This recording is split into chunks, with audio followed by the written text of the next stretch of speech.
The first thing you need to focus on before you begin writing your story is what's called intention and obstacle. Somebody wants something and something is standing in their way. You need to know what your protagonist wants, and you need to know what's stopping them from achieving it. In the case of Star Wars, Luke Skywalker wants something.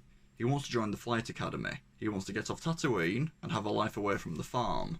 The obstacle stopping Luke from achieving this is his Uncle Owen, telling him that he has to stay for the next harvest, which sets Luke's academy plans back by a whole year.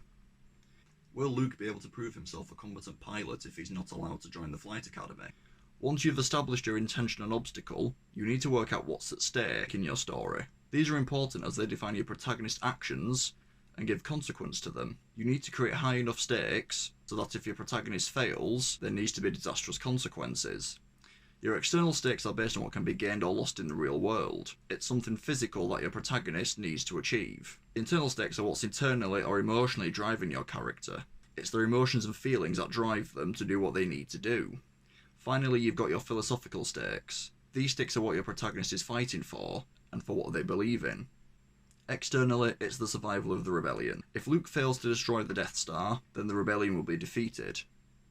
Internally, it's Luke's call to a greater purpose. It's his desire to follow his own path, and his passion to become a pilot in the Academy.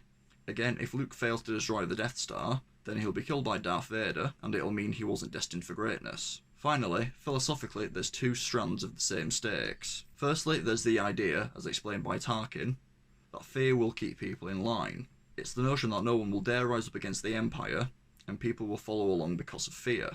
Also, Obi-Wan explains to Luke that the Force connects all living things. There's a sense of togetherness across the galaxy. I'll go into more detail about this later on in the video, but the philosophical stakes are threatened when Han Solo leaves the rebellion after collecting his reward.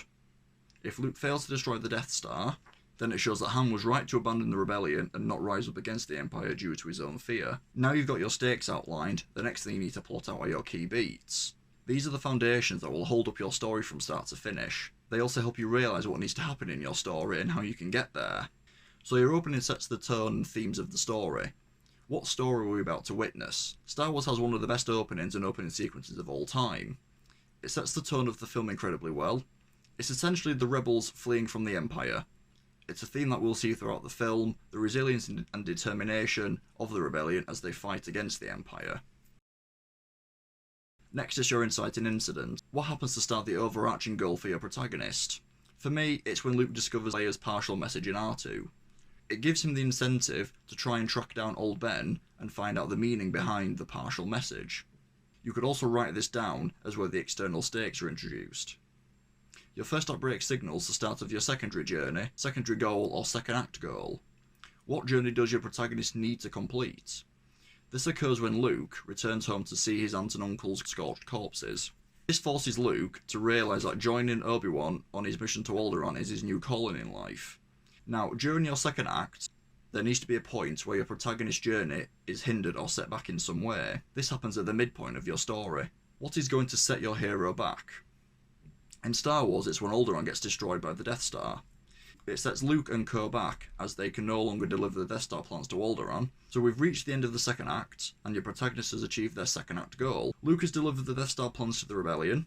The secondary goal has been accomplished, but, and this is clever, the Empire put a homing beacon on the Millennium Falcon, meaning they now know the location of the Rebel Alliance. If you watched our Key Beats video, then you'll know that this is the solution to the B problem, which is now forcing the stakes of the A problem. How will Luke ensure the survival of the rebellion? The answer lies in your climax. Luke destroys the Death Star. It resembles a successful and satisfying end to your story, as Luke has achieved all three sets of stakes that were established at the start of the story. He saved the rebellion, realised his call to a greater purpose, and proved that solidarity and connection triumphs over living in fear. So you've already 3 cards laid out in your first act, which means you need to find a way to bridge those gaps so everything you've written so far actually happens. So we have our opening, our inciting incident, and our first act break. This means Luke needs to come across Leia's message inside R2, and his family also needs to be flayed and burnt to a crisp. Luke needs to wind up in possession of 3PO and R2.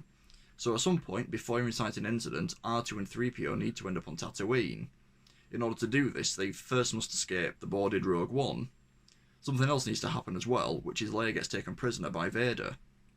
Vader is asking, very polite term, about the Death Star plans.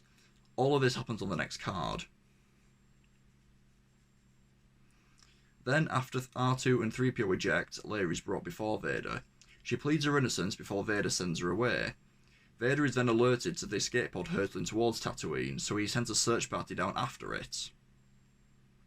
We're now on Tatooine, where we see R2 and 3PO split up before being reunited on the Jawa transporter. This is where they then come under the ownership of Luke and his family. This is also where the tone of Luke's needs are being undermined by his uncle.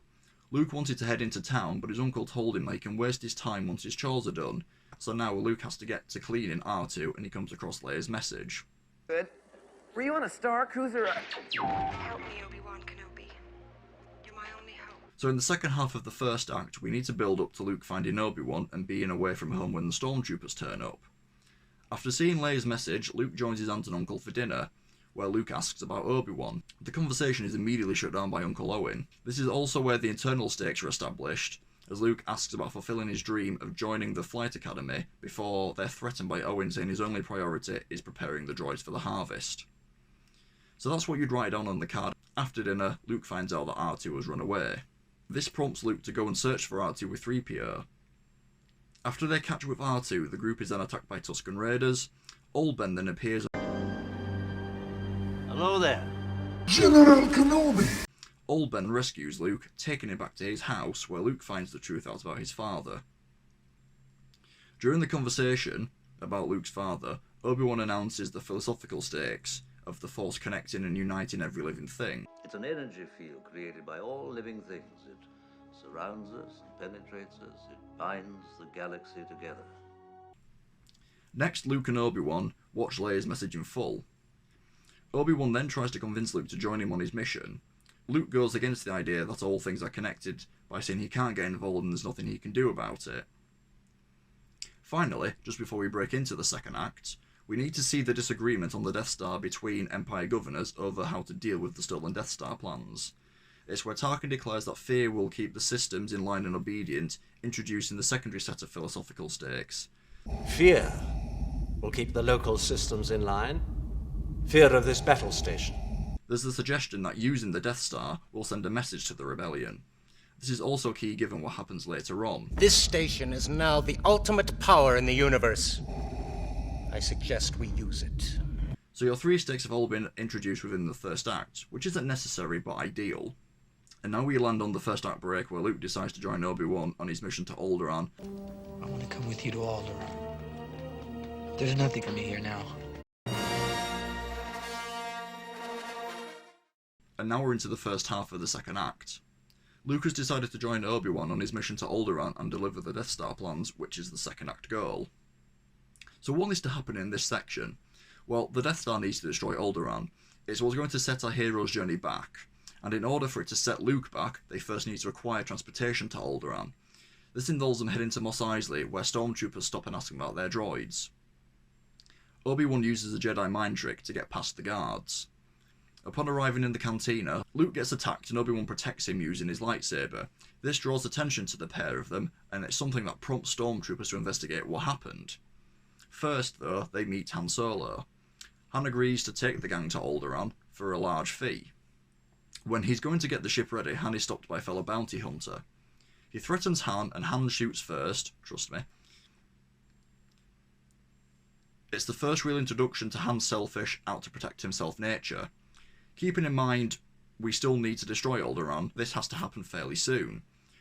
Vader and Tarkin talk about Leia's resistance to giving away the location of the rebel base. Tarkin decides to use Alderaan as a bargaining chip to get information out of Leia, prompted by the earlier statement about using the Death Star to send a message to the rebellion. Back on Tatooine, R2 and 3PO are hiding from stormtroopers, Luke and Obi-Wan are followed by an Imperial spy, and Han is confronted by Jabba over a lost bounty. Eventually the gang blast their way out of Mos Eisley, evading stormtroopers and Star Destroyers as they jump into hyperspace to arrive at Alderaan, which obviously can't happen as Tarkin blows up Alderaan to try and get information out of Leia. This is also a threat to the external stakes, as the Death Star is operational and can destroy any moon or planet that they see fit to. It's a key plot point, as this now defines everything that happens for the rest of the story. They still need to deliver the Death Star plans to the Rebel Alliance though, so how do they do this? The gang are heading to the now non-existent Alderaan, where they end up face to face with the Death Star, where Princess Leia is being held prisoner. She holds the information as to where the location of the Rebel base is. Whilst on the journey, Luke begins basic Jedi training, because he's not just going to be able to pick up a lightsaber and get to better one of the most powerful enemies in the galaxy. That'd just be lazy writing.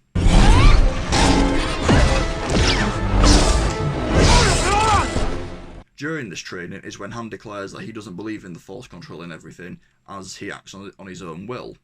This threatens the philosophical stakes earlier mentioned when Obi-Wan says everything is connected. But I've never seen anything to make me believe there's one all-powerful force. It's something else that we'll reference back to when we get to the third act, but for now let's focus on Tarkin finding out Leia lied to him about the Rebel base location. He wants her executed, but the Falcon is stuck in the Death Star's tractor beam. The ship is identified as the ship that escaped from Mos Eisley, and they believe they returned the Death Star plans to Princess Leia. They must be trying to return the stolen plans to the princess. She may yet be of some use to us. Once the Falcon has been taken by the Death Star, Han and Luke disguise themselves as stormtroopers and take over the control center. Here they find the location of the tractor beam where Obi-Wan says he's going to set off and disable the tractor beam so the ship can escape. R2 then finds out that Princess Leia is being held prisoner and scheduled to be executed. Luke persuades Han to rescue the princess and he'll get a reward. So Han and Luke are off to the detention level and Obi-Wan is off to deactivate the tractor beam. Han and Luke fail to escape the detention level and Leia takes control of the situation, leading them into a trash compactor. Vader also senses Obi-Wan's presence on the Death Star. Whilst the gang are trying to escape the closing trash compactor, R2 and 3PO are interrupted by some rather tall stormtroopers. They manage to trick their way out of the stormtroopers' gaze, which isn't difficult, they aren't very bright. R2 and 3PO help the gang escape from the trash compactor, and they all meet back up on the Millennium Falcon. Obi-Wan has turned off the tractor beam, and on his way through the many corridors of the Death Star, he stumbles upon Darth Vader. They engage in a lightsaber fight, which distracts the stormtroopers that are guarding the Millennium Falcon. This then prompts the gang to go on board the Millennium Falcon in order to escape, but Luke sees Obi-Wan get killed by Vader. This is an internal threat as Luke has lost his mentor. On his escape from the Death Star, the gang have to fight off a small band of TIE fighters. After successfully repelling the Empire's fleet, Han tells Leia that he's not interested in the revolution and only wants a reward. It's a philosophical threat which I'll talk about when we enter the third act. And so finally, with the help of Princess Leia, the gang are finally able to deliver the Death Star plans to the rebels on Yavin 4. The secondary goal is complete, but we find out that a homing beacon has been placed aboard the Millennium Falcon. So in delivering the Death Star plans, they've also alerted the Empire to the location of the rebel base. This sets up a third act where everything will be decided.